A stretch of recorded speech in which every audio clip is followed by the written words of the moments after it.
So, Alex, if I'm a MedTech founder preparing for Series A, what should my financial model absolutely include?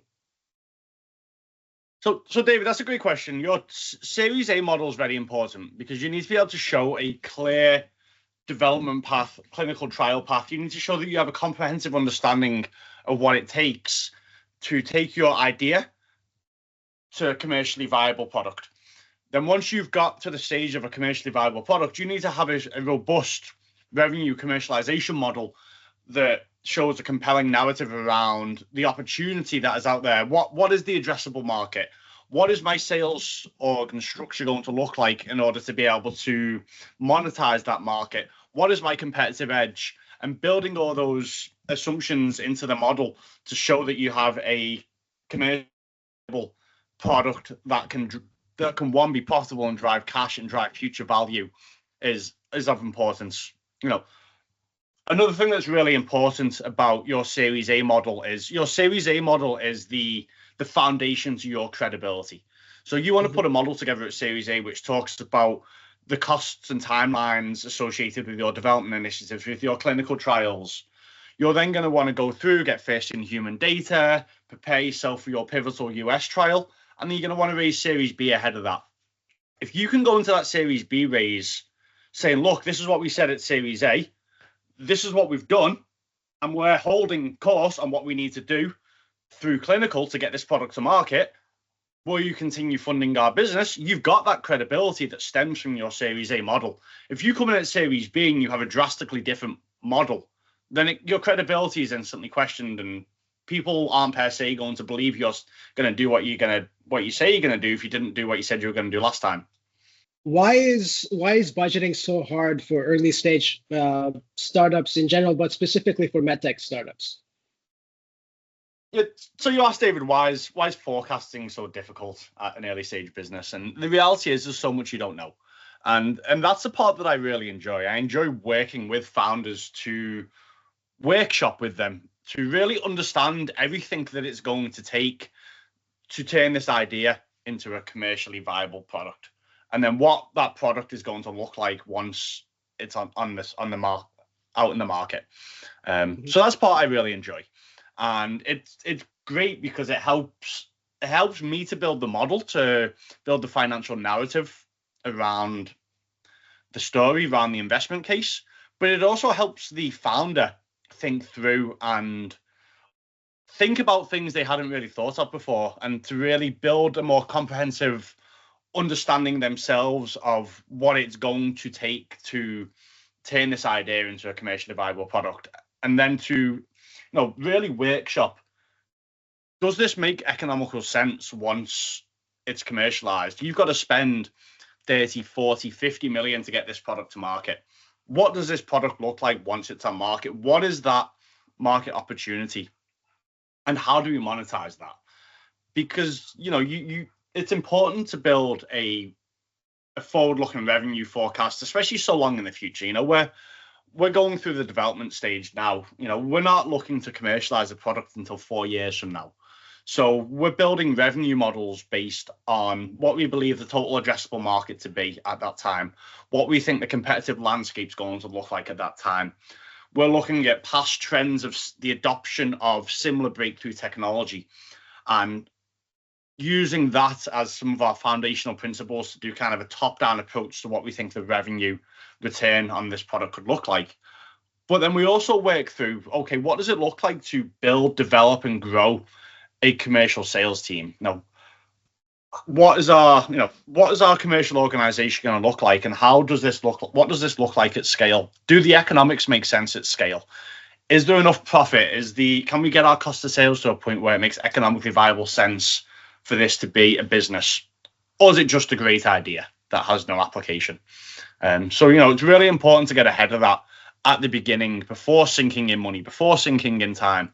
A lot of great ideas may not be economically viable. So it's finding the ones that are, and helping founders think through that and really ensure that they're building for the success in the future. So Alex, if I'm a small startup pre-revenue, do I still need a forecasting? Oh, absolutely. pre-revenue, you don't have cash coming in the door. So you have cash is a very finite resource pre-revenue, and you're at the mercy of the equity markets, right? You need to be able to manage your cash so that you can get to your next value accretive milestone and raise at a favorable valuation. Really where we help early stage clients is we help them navigate through what their development, what their path to commercialization looks like. What are the value accretive milestones that we're going to be able to raise against, and what is it going to take to achieve each of those value accretive milestones?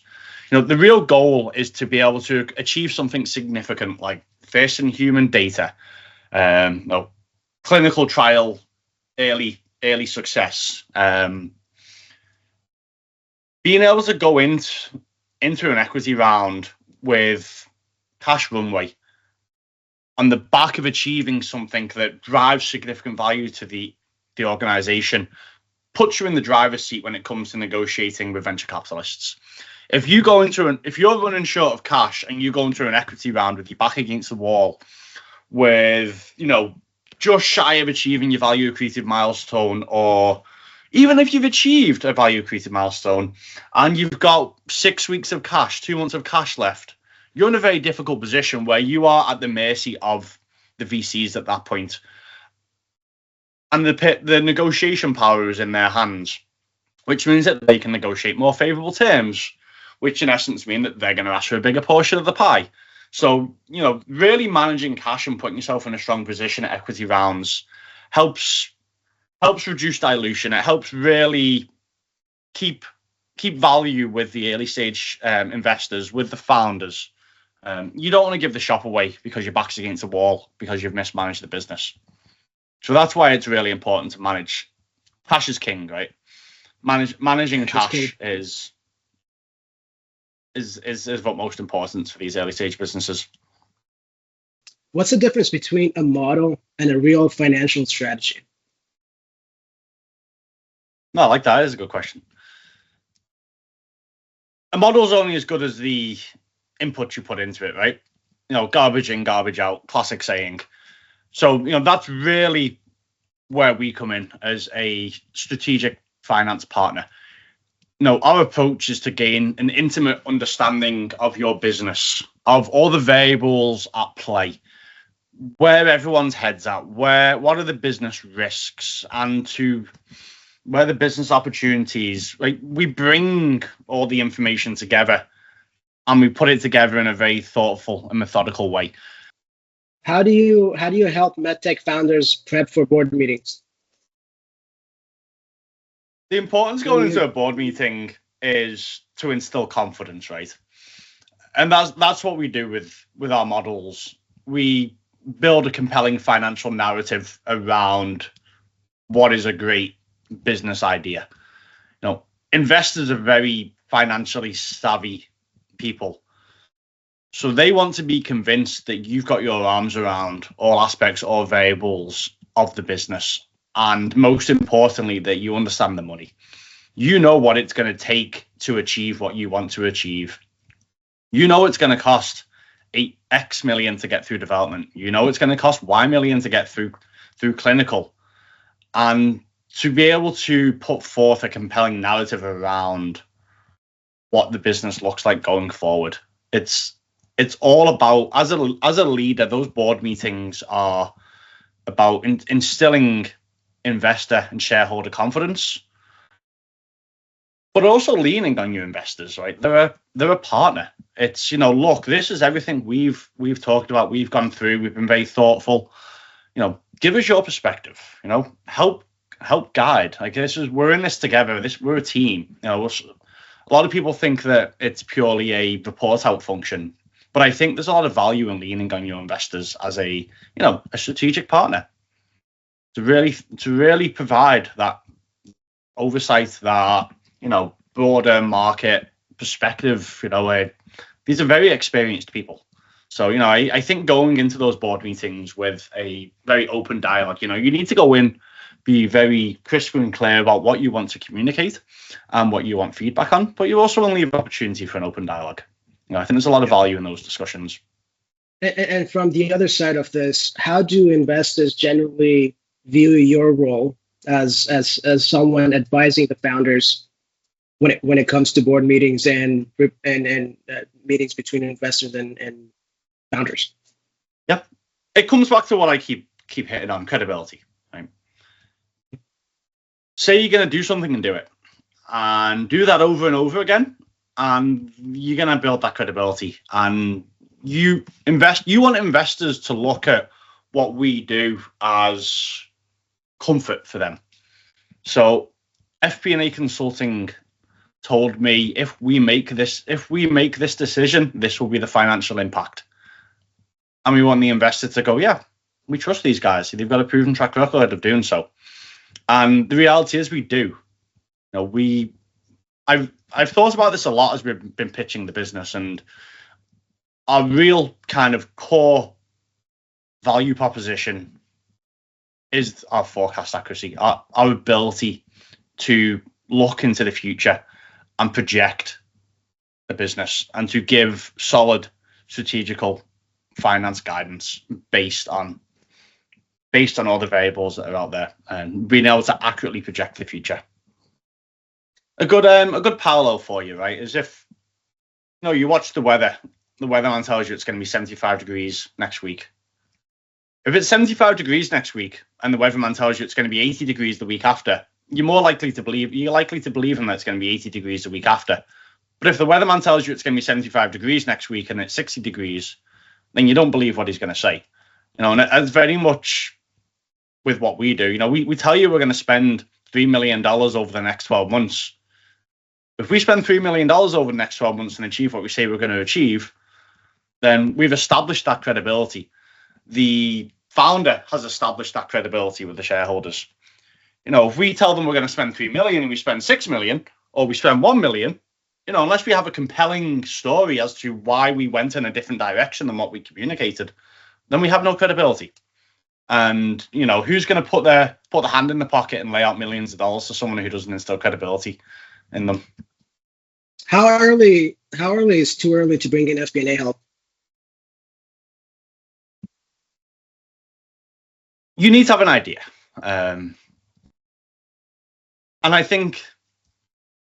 don't think it's ever too early to bring in FP&A, as long as you look at FP&A as a strategic business partner. I have conversations with people who are at the concept stage, and I can help these people think through what it's going to take to turn their idea into a business. And also, is their idea a commercially viable offering? So I think there is a lot of, I know there's a lot of value to have those conversations with someone like ourselves at that very early stage. I'll flip that on its head. There's not a lot of value in it for us as a firm. You're that early stage. You don't have money. We're running a business. So, we don't typically target. We don't target that as far as our core kind of business, but I do take on a lot of I call them my pet projects, where I like to meet with these, early stage people and have these exploratory conversations. And from a personal enjoyment standpoint, I really enjoy sitting down, having a coffee with someone and talking about an idea that they have. And is this idea a commercially viable idea? As the leader of a consulting firm, that's not the most advantageous conversation for me to be having. Like everything, it's a balance. I'm happy to have those conversations. I'm happy to spend some of my time doing so. But really, we want to remain focused on what drives value to the firm and to the broader team. A financial model is only as good as the inputs, right? Classic saying: garbage in, garbage out.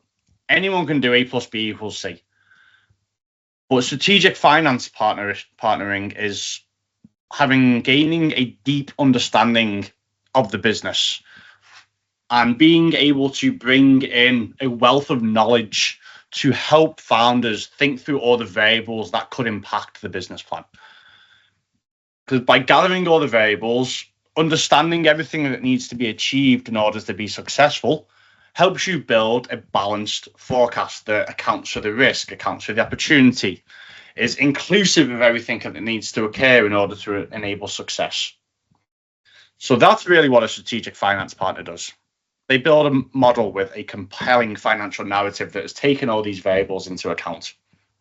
What's the biggest red flags you see in startup financials? Oh, I'm trying to think of the best way to say it. A lack of thoughtful assumptions, a overzealous optimism that makes a revenue graph look attractive but has no substantive kind of fundamentals behind it. I think you need to be aspirational as an early stage organization. You don't go anywhere without aspiration, but naive overzealousness just makes you look incompetent in my mind. So I would consider that to be a red flag. A business that doesn't look into the future as far as their cash needs, cash burn, there's a danger. I think there's a false sense of security that comes with raising an equity round. You get a bolus of cash, you think you are flush and good to go. So if you don't fully understand the level of investment to achieve the next value accretive milestone, the timeline to get there, and also the risks to the timeline, then you can find yourself in a difficult situation very quickly. And this brings back to what we were talking about earlier around the right time to raise. You want to raise coming off the back of a successful achievement of a value accretive milestone with sufficient cash buffer to negotiate for the next few months. You don't want to be negotiating at a time where you're either falling short of that value accretive milestone, or you've just achieved success but you've got a month left of cash. So having visibility and really having a comprehensive understanding of your future cash outlook is key. And you ask about red flags. I would say not having that is a big red flag. So there's a fine line between positive real optimism and naivety. Yeah, absolutely. And as I mentioned before, investors are incredibly intelligent and sharp people, and they can see through that. You have to understand that an investor is always going to discount your projections, but you want them to believe in your foundational assumptions. Otherwise, they're not going to invest in someone who's financially naive. You're not going to give your money to someone who you don't believe doesn't have a good understanding of money. If I only had 5 minutes with an investor, what part of my model should I lead with? Ooh, that's a good question. If you have 5 minutes with an investor, you want to be able to convey a compelling narrative around what it's going to take to get your product to market, what that process, what that journey, and what the corresponding financial investment looks like. And then you want to talk about what it looks like when that product is on market. What is your market opportunity? What is your commercial strategy? How are you going to be successful? That's what you'd want to convey. Alex, everyone talks about Runway, but what's the most common mistake founders make when they're calculating their runway? Over optimistic on what they can achieve with limited resources. I think it's very important for early stage businesses to run as lean of an operation as possible, but there's always unforeseen investments and resources that you need in order to be successful and to develop a project and to get a product through clinical trials. And I think sometimes there is a bit of a naivety around what can be achieved with what resources. So, ensuring that we build in a sufficient buffer, and we also help the founders think through what all those potential additional investments and resource requirements are, can really help get to a comprehensive view of cash required to get the product to market.